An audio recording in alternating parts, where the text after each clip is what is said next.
Islamic quiz. আসলে আমরা জেনে রাখি খানা খাওয়ার সময় সালাম দেওয়ার বিধান কি? আহারের সময় সালাম দেওয়ার বিধান কি?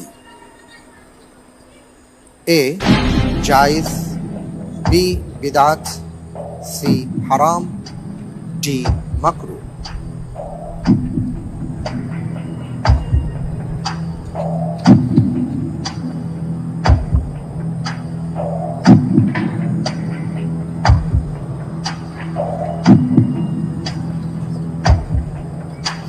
আলহামদুলিল্লাহ, আমি বেছে নিচ্ছি এ জায়েজ।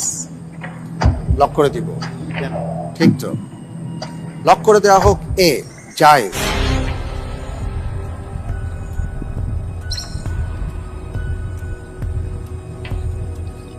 আপনি বলছেন খাওয়ার সময় সালাম দেয়া জায়েজ, কিন্তু আমরা তো জানি যে খাওয়ার সময় সালাম দিতে নেই এমন একটি কথা আছে। আমি দেখতে পাচ্ছি আপনি যে উত্তরটি দিয়েছেন, আপনার উত্তরটি সঠিক উত্তর। আলহামদুলিল্লাহ। আলহামদুলিল্লাহ।